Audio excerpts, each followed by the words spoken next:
नमस्कार।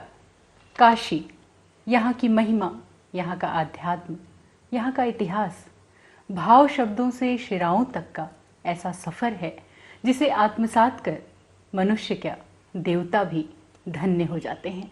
तो चलिए आज इसी सफ़र पे हम भी चलते हैं 2 कदम और जानते हैं इसके इतिहास के बारे में और साथ ही साथ उसका वर्तमान से क्या संबंध है ये भी खंगालने की कोशिश करते हैं।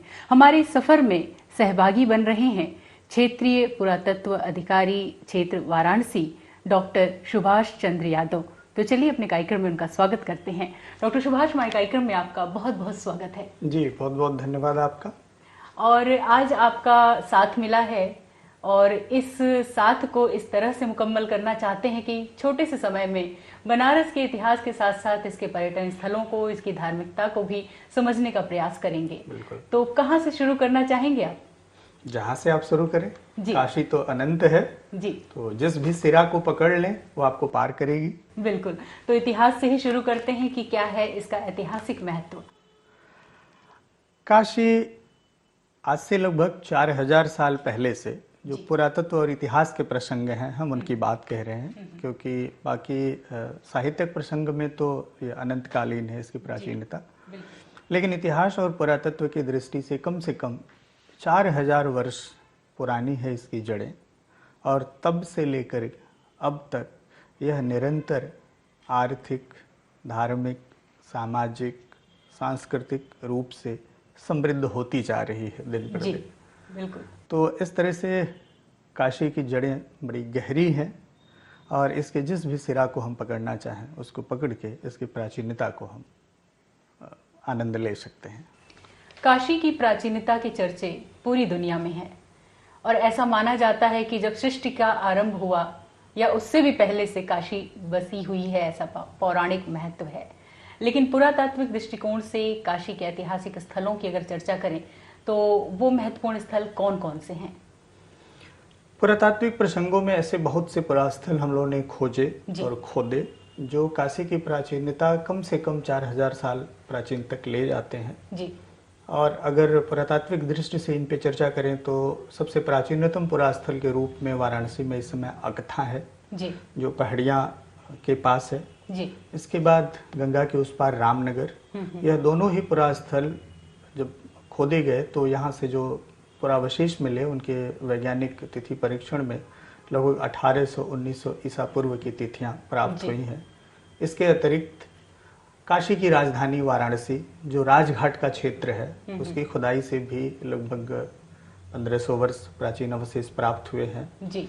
इसके अतिरिक्त वर्तमान काशी विश्वनाथ मंदिर के पास सरस्वती फाटक, सूलटंकेश्वर मंदिर, आशापुर, कोटवा, तेलमापुर और सारनाथ में भी पुरातात्विक उत्खनन हुए जो काशी की प्राचीनता को सिद्ध करते हैं और काशी के इस पुरा समृद्धि को प्रमाणित भी करते हैं। तो इन स्थलों को आप काशी के महत्वपूर्ण पुरातात्विक स्थलों में शुमार कर सकते हैं जो धरती के अंदर थे, जिन्हें खोद के हमने प्राचीनता को प्रमाणित किया। लेकिन ऐसे बहुत से ऐतिहासिक स्थल जमीन के ऊपर भी हैं जो यहाँ के पर्यटन की दृष्टि से या इतिहास की दृष्टि से बहुत महत्व रखते हैं जी। जिसमें समग्र गंगा के घाट, उन घाटों के किनारे बने हुए मंदिर, रामनगर का किला, वहाँ दुर्गा मंदिर जी, करदमेश्वर महादेव मंदिर जो कंदवा में स्थित है जी, पंचकोशी परिक्रमा मार्ग पर बने हुए मंदिर, शहर में और भी कई ऐसे मंदिर और इमारतें हैं जो कम से कम आज से 400 साल तक के धरती के ऊपर के इतिहास को अपने आप में संजोए हुए हैं। क्या बात है। तो जिन जिन स्थलों का आपने अभी जिक्र किया और ये जो सारे स्थल हैं वो धार्मिक दृष्टिकोण से बहुत ही महत्वपूर्ण है। अगर ये कहें कि धर्म, पर्यटन और इतिहास काशी में ये तीनों रचे बसे हैं एक दूसरे के साथ, तो क्या ये अतिशयोक्ति होगी? नहीं, ये बिल्कुल अतिशयोक्ति नहीं होगी, क्योंकि काशी की विशेषता ही यही है जी कि यहाँ का पूरा इतिहास आध्यात्म धर्म से ओतप्रोत है, उससे अनुप्राणित है जी। तो अगर इतिहास में से आप धर्म निकाल देंगी तो वो कुछ ऐसा ही होगा कि शरीर में से आत्मा निकाल दें जी। तो काशी के जितने भी ऐतिहासिक स्थल हैं इनको समग्र रूप से और सम्यक रूप से देखने के लिए आपको वह आध्यात्मिक दृष्टि विकसित करनी पड़ेगी जिनकी भावभूमि पर उनका निर्माण हुआ है। उस भावभूमि को समझे बिना ये सिर्फ ईंट पत्थर की इमारतें ही रह जाएंगी। तो आप धर्म से, इन धर्म या अध्यात्म या संस्कृति से इनको बिल्कुल अलग नहीं कर सकते, ये उन्हीं से अनुप्राणित हैं। जी बिल्कुल। अगर काशी के घाटों की बात करें, यूं तो माँ गंगा कई देश के स्थलों से प्रवाहमान है, लेकिन जब बात काशी की आती है तो एक विशेष छवि उभर कर आती है, शायद इन घाटों की वजह से। कुछ प्रमुख घाट हैं जिनकी अपनी एक पहचान है और विश्वव्यापी हैं, वो उनके बारे में थोड़ा सा जिक्र करना चाहेंगे। जी देखिए, मैं ये हमेशा कहता हूँ कि गंगा न होती तो शायद वाराणसी नहीं होता जी।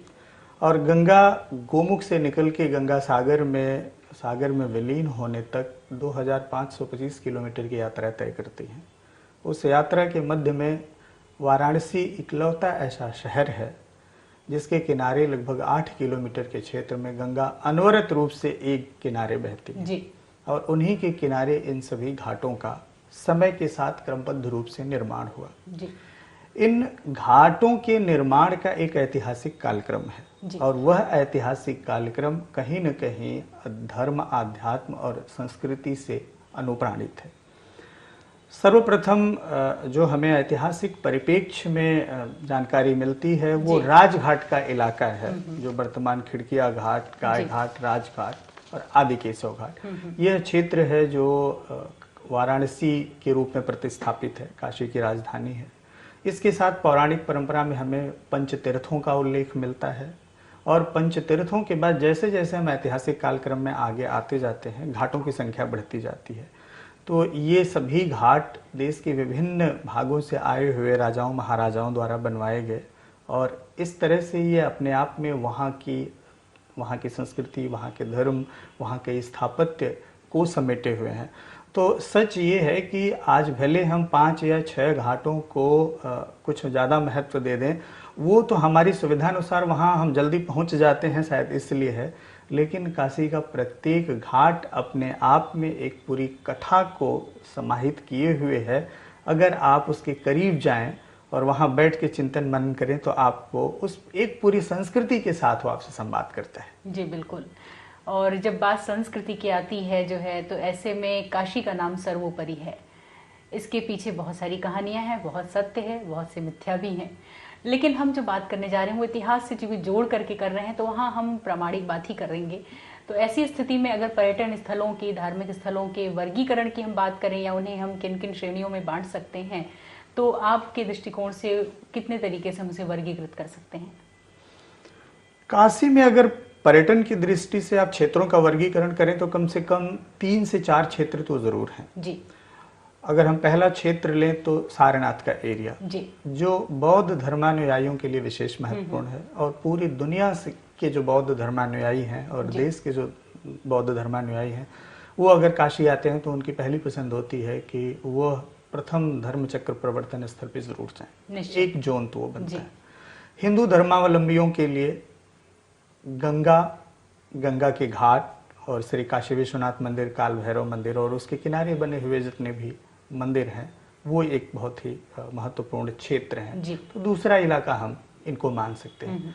तीसरा क्षेत्र गंगा के उस पार राजघाट का है, जहाँ रामनगर का है, जहाँ पे चुनार फोर्ट, दुर्गा मंदिर और भारत के पूर्व प्रधानमंत्री स्वर्गीय लाल बहादुर शास्त्री जी का आवास, जिसको हम लोगों ने अभी स्मृति भवन संग्रहालय के रूप में बना रखा है, वो एक बड़ा एरिया है। साथ ही वहाँ और भी कई खूबसूरत मंदिर हैं।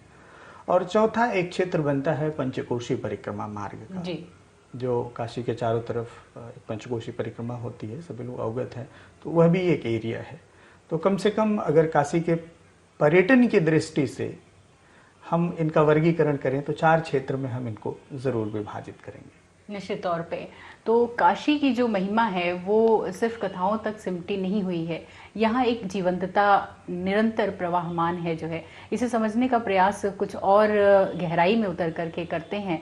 तो जब हम बात करते हैं यहाँ के धार्मिकता की और पर्यटन को भी जोड़ करके इसे देखते हैं, तो माननीय प्रधानमंत्री जी के सहयोग से और उनकी प्रेरणा से बहुत सारे काम काशी में हुए हैं। पर्यटन उद्योग को बढ़ावा देने के लिए क्या ऐसा कुछ हो रहा है अपने शहर में, इसके बारे में भी जानना चाहेंगे। जी बिल्कुल। वाराणसी में चूंकि कोई बहुत बड़ी इंडस्ट्री नहीं है जी, तो सभी को पता है वाराणसी का जो पूरा पर्यटन है वह धर्म और आध्यात्म से पगा हुआ है और उसी में केंद्रित है जी। तो सबसे बड़ा काम जो अभी उस दृष्टि से आप देख रहे हैं, हम ये कहेंगे कि काशी को विशुद्ध रूप से पर्यटक स्थल न मान के अगर हम आध्यात्मिक धार्मिक पर्यटक स्थल माने तो वो ज़्यादा सुविधाजनक और ज़्यादा बेहतर होगा। उस दृष्टि से सबसे बड़ा काम तो अभी काशी विश्वनाथ धाम का निर्माण हो रहा है जी। फिर गंगा के घाट पे आप देखें तो निसंदेह पूर्व की तुलना में भी वहाँ बहुत साफ सफाई है और अनवरत होता जा रहा है। तमाम सांस्कृतिक आयोजन किए जा रहे हैं जी। तो ऐसे तमाम चीज़ों का निर्माण हो रहा है जिससे कि यहाँ के पर्यटकों को यहाँ पे आने का आकर्षण हो। और अभी अगर आप शाम को 6 बजे के बाद वोटिंग करें तो पूरा काशी आपको लाइट, विभिन्न कलर के, विभिन्न रंगों की लाइट से सारी जो इमारतें हैं खूबसूरत वो जगमगाती मिलेंगी। तो यह अपने आप में खूबसूरत दृश्य है। तो ऐसे बहुत से इस क्षेत्र में काम हो रहे हैं। फिर अभी जो आस्थावान लोग हैं उनके लिए नौ दुर्गा, नौ गौरी, इस तरह के जितने भी काशी में यात्राएं हैं उनको केंद्र में रख के एक तरह से कि वो आध्यात्मिक यात्रा भी कर लें और वो पर्यटन की दृष्टि से भी उनका विकास हो। इन सब जगहों पे बहुत व्यापक पैमाने पे काम हो रहा है। तो निसंदेह आने वाले कुछ दिनों में ये स्थल जब पूर्ण रूप से बन के तैयार होंगे तो ये अपने आप में पर्यटन की दृष्टि से बहुत बड़े आकर्षण का केंद्र बनेंगे। बिल्कुल। तो जब काशी की तरफ कोई रुख करता है तो ऐसा माना जाता है कि जो बुजुर्ग दंपत्ति होते हैं या जो थोड़े से मैच्योर हो जाते हैं वो काशी आना पसंद करते हैं, लेकिन युवा पीढ़ी की भी चाहत अब इधर बढ़ रही है। तो युवाओं को ध्यान में रख करके क्या कुछ ऐसा भी विकसित करने की योजना है जिससे कि उनका भी रुझान बढ़े इस तरफ, जैसे कि स्पोर्ट्स वगैरह से रिलेटेड? जी, जैसे बनारस के बारे में बहुत सारे विद्वज्जनों का ये कहना है कि काशी मोक्ष का द्वार है जी। ठीक है, मुक्ति स्थल नहीं है बल्कि मोक्ष का द्वार है। तो युवाओं के लिए तो यह संघर्ष का द्वार है और उम्मीदों का द्वार है जी। जब सारी उम्मीदें खत्म हो जाएंगी तो काशी एक उम्मीद देगी, ऐसा मैं निसंदेह रूप से मानता हूँ। तो युवाओं को ध्यान में रख के अभी गंगा के उस पार जो बड़ा इलाका है रेती का, उसमें टेंट सिटी बनाने की बात चल रही है। तो जब टेंट सिटी बनेगी, लोग रात में आके वहाँ रुकेंगे तो फिर तरह तरह के वहाँ वाटर स्पोर्ट्स, फील्ड में जैसे घुड़सवारी, कैमल सफारी, अब आपको राजस्थान जाने की जरूरत नहीं है, आप यहीं रेती पे कर सकते हैं। ऐसे तमाम इवेंट्स इजाद किए जा रहे हैं कि यहाँ पे किया जाए ताकि उससे युवा वर्ग का भी रुझान काशी के प्रति बढ़े और यहाँ आकर के वो उन सभी खेल का आनंद ले और उससे यहाँ के पर्यटन उद्योग को बढ़ावा मिले। बिल्कुल। और देश के बहुत सारे पर्यटन स्थल हैं जो विश्व मंच पर प्रसिद्ध हैं, लोग उससे खिंचे चले आते हैं, लेकिन जब बात काशी की आती है तो थोड़ा सा कुछ अलग एक सोच डेवलप होती है। तो क्या अलग है?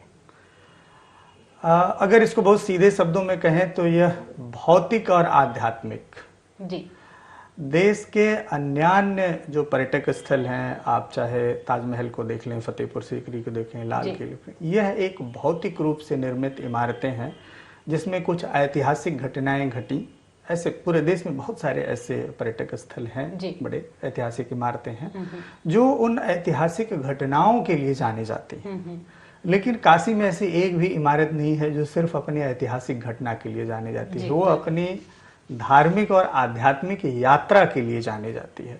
तो काशी और देश के अन्य जो पर्यटन स्थल हैं उनका यही अंतर है कि वह भौतिक जगत से वो बाहर की यात्रा कराते हैं और काशी अंदर की यात्रा कराता है जी।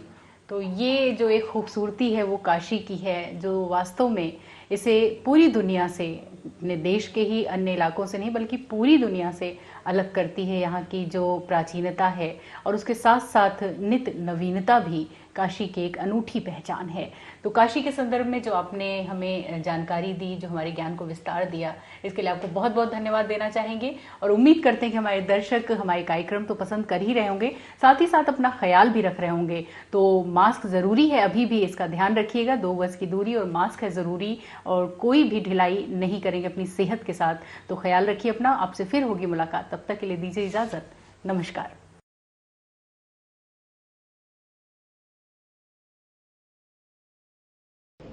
नमस्कार। दोस्तों, जैसा कि हम सभी जानते हैं कि पूरा देश कोरोना को लेकर बहुत ज़्यादा भयभीत हो गया है। दोस्तों, कोरोना के जो मेन लक्षण हैं उसमें सांस लेने में लोगों को बहुत ज़्यादा दिक्कतें आ रही है, छाती की परेशानी हो रही है, छाती में दर्द की शिकायत की बहुत ज़्यादा समस्या हो रही है। आज इसी कुछ महत्वपूर्ण बिंदुओं पर चर्चा करने के लिए आज हमारे कार्यक्रम में उपस्थित हैं वाराणसी के छाती एवं श्वास रोग विशेषज्ञ डॉक्टर राशिद परवीन जी। डॉक्टर साहब, बहुत बहुत स्वागत है आपका हमारे कार्यक्रम में। थैंक यू हमको बुलाने के लिए अपने कार्यक्रम में। डॉक्टर साहब, जैसा कि हम सभी जानते हैं कि कोरोना का जो लक्षण है बार बार उसके में चेंजेस आ रहा है, बहुत अंतर हो रहा है। पहले कुछ और प्रॉब्लम होती थी, बाद में कुछ और प्रॉब्लम हो रही है सेकंड फेज़ में। तो अभी का जो सेकंड फेज़ है उसमें बहुत ज़्यादा लंग्स में प्रॉब्लम हो रही है, तो इसके बारे में आप क्या कहना चाहेंगे और इसके लक्षण क्या क्या हैं? एक्चुअली जो वायरस होते हैं वो टाइम के साथ अपने को म्यूटेट करते हैं, मतलब उसमें जेनेटिक चेंजेज आते हैं, ठीक है। तो इस वजह से जो उनका क्लिनिकल मैनिफेस्टेशन होता है वो हमेशा डिफरेंट होता है। इस बार है कि जो लंग्स का इन्फेक्शन है बहुत ज़्यादा हो रहा है, और पहले जो था ये बूढ़े में ज़्यादा था, जबकि इस बार ऑलमोस्ट सभी एज को ये इफ़ेक्ट कर रहा है। डॉक्टर साहब, जैसे कि अभी आपने बताया कि सभी एज को ये इफेक्ट कर रहा है, इस बार खास तौर में हम देख रहे हैं कि बच्चों में भी इसकी समस्या बहुत ज़्यादा हो गई है और यंग एज के जो लोग हैं उनमें बहुत ज़्यादा हो रही है। तो इसके लक्षण क्या क्या है, जो बच्चे हैं उनमें लक्षण क्या क्या दिखाई पड़ रहे हैं? बच्चों में जो है मुख्यतः लक्षण फीवर आ रहा है, खांसी आ रही है और बहुत तेज़ी से सांस का फूलना होता है बच्चों में।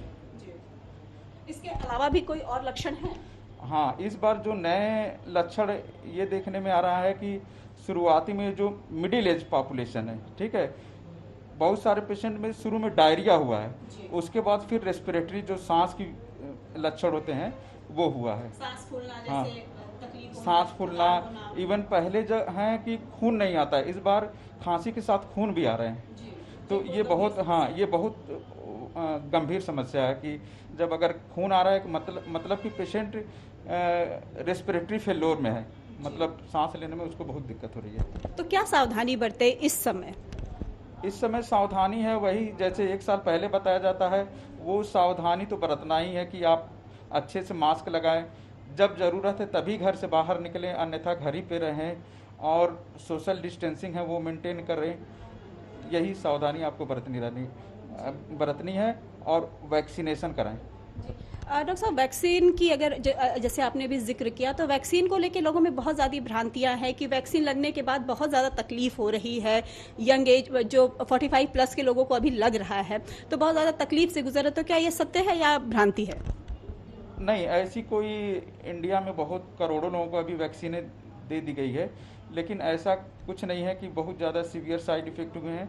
और कोई भी वैक्सीन हो, थोड़े बहुत साइड इफ़ेक्ट होते हैं, इतने नहीं साइड इफ़ेक्ट हैं कि वैक्सीन को रोक दिया जाए। वैक्सीन लगने के बाद क्या क्या परेशानियां आ रही हैं? वैक्सीन, कोई भी वैक्सीन आप लें, थोड़े बहुत फीवर आना,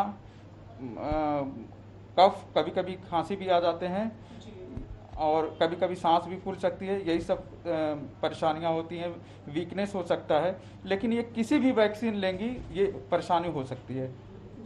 तो वैक्सीन लेने के बाद जो थोड़े मोड़े सिम्टम्स है, जैसे कि बुखार आना, बॉडी पेन होना, ये सब आम बात है। इसको लेके लोगों में डर ना हो, भ्रांति जो है कि हम वैक्सीन लेंगे तो हमें और प्रॉब्लम हो जाएगी, तो ये भ्रांति को दूर करना है हमें। ऐसी कोई दिक्कत नहीं होगी वैक्सीन लगने के बाद। ऐसी अगर कोई दिक्कत आती है, आपको सिम्टोमेटिक ट्रीटमेंट करना है, अपने पर्सनल फिजिशियन से मिलें, फैमिली फिजिशियन से मिलें, अदरवाइज कोई पैनिक होने की ज़रूरत नहीं है। डॉक्टर साहब, जैसे कि छाती में और लंग्स में जो प्रॉब्लम आ रही है कोविड-19 के चलते, तो किस तरह से सावधानी बरते सारे एज के लोग, जो बच्चे हैं या यंग एज के या बुजुर्ग हैं? बुजुर्गों में ज़्यादातर ये इसकी दिक्कत हो रही है, तो किस तरह की सावधानी बरतें, खास तौर से जो बुजुर्ग हैं हमारे? बुजुर्ग से आप काफ़ी दूरी बरतें, मास्क लगाएं, ठीक है, भीड़ भाड़ में जाने से बचें, और वैक्सीनेशन कराएं अपने बुजुर्गों को। खान पान को लेकर आपसे जानना चाहेंगे कि खांसी की प्रॉब्लम होती है तो लोग बहुत सी चीज़ अवॉइड करते हैं, सांस लेने की अगर तकलीफ है तो बहुत चीज़ खान पान में अवॉइड कर लेते हैं, जैसे खट्टी चीज़ नहीं खाना है, लेकिन कोविड में हमें विटामिन सी ज़्यादा लेना है, तो इसके बारे में आप क्या कहना चाहिए, किस तरह का खान पान होना चाहिए? खान पान हेल्दी डाइट होनी चाहिए, बहुत सारी चीज़ें, चिल्ड चीज़, जंक फूड, फ्रीज से रखी हुई चीज़, कई दिनों की रखी हुई चीज़ें फ्रीज में स्टोर की रहती हैं, ये सब चीज़ें नहीं लेनी चाहिए। तो जो मौसमी फल है, सब्जियां हैं, उसका हम उपयोग कर सकते हैं? हाँ, आप कर सकते हैं, और उसको चिल्ड ना हो, बहुत ज़्यादा ठंड ना हो, क्योंकि जो एलर्जिक पेशेंट हैं, बहुत चीज़ें ठंड फूड लेने से उनमें कभी कभी रेस्पिरेटरी प्रॉब्लम बढ़ जाती है। जो भी चीज़ खाएं वो नॉर्मल करके खाएं, बहुत ज़्यादा गर्म भी ना हो, बहुत ज़्यादा ठंडी भी नहीं हो, नॉर्मल कंडीशन में जो भी चीज़ें उसको हम सेवन कर सकते हैं। डॉक्टर साहब, जैसे कि बहुत से लोग काढ़ा और गर्म चीज़ों पर बहुत ज़्यादा जोर दे रहे हैं कि जितना ज़्यादा हम काढ़ा पिएंगे, गर्म चीज़ों का सेवन करेंगे तो हमें कोविड नहीं होगा और हमें और परेशानियाँ नहीं होंगी। तो लेकिन इससे ये हो रहा है कि बहुत ज़्यादा अगर हम गर्म चीज़ ले रहे हैं तो छाती की या लंग्स की कुछ ऐसी भी प्रॉब्लम आ रही है ज़्यादा सेवन करने से।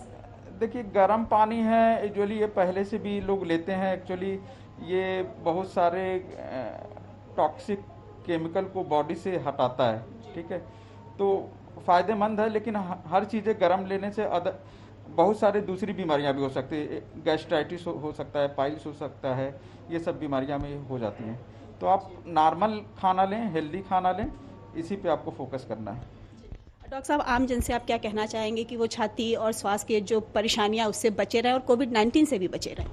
देखिए, ये बीमारी ऐसी है, बहुत इसमें घबराने की बात नहीं है। आप अगर कोई भी सिम्टम आए तुरंत अपने डॉक्टर से मिलिए। मैंने जितना अपना पर्सनल एक्सपीरियंस बता रहा हूँ, जितने पेशेंट हमारे पास आए, पहली बार आए, ऑलमोस्ट मोर देन 90% पेशेंट की बच गए। कोई उनको ऐसी प्रॉब्लम नहीं हुई। हम लोगों ने घर पे रख के इलाज किया, क्योंकि हॉस्पिटल में जगह नहीं है, ऑक्सीजन की फैसिलिटी नहीं है, हर जगह हॉस्पिटल पूरे भरे हुए हैं। तो आप तुरंत डॉक्टर के पास जाएं, घर पे न रहें और अपनी थेरेपी न करें। तो इस कोविड-19 से अगर हमें बचना है तो बस सावधानी ही रखनी है, और जो बेसिक चीज़ें हैं जैसे मास्क लगाना है, सैनिटाइजेशन करना है और हमेशा दूरी बना के रखना, चाहे आप घर में रहें चाहे बाहर रहें। एक जो 2 गज की दूरी कही गई है तो उसको मेंटेन करेंगे तो हम इन सभी बीमारियों से, परेशानियों से अपने आप को बचा सकते हैं। डॉक्टर साहब, आपने इतनी अच्छी जानकारी हमारे दर्शकों को दी, इसके लिए आपका बहुत बहुत धन्यवाद।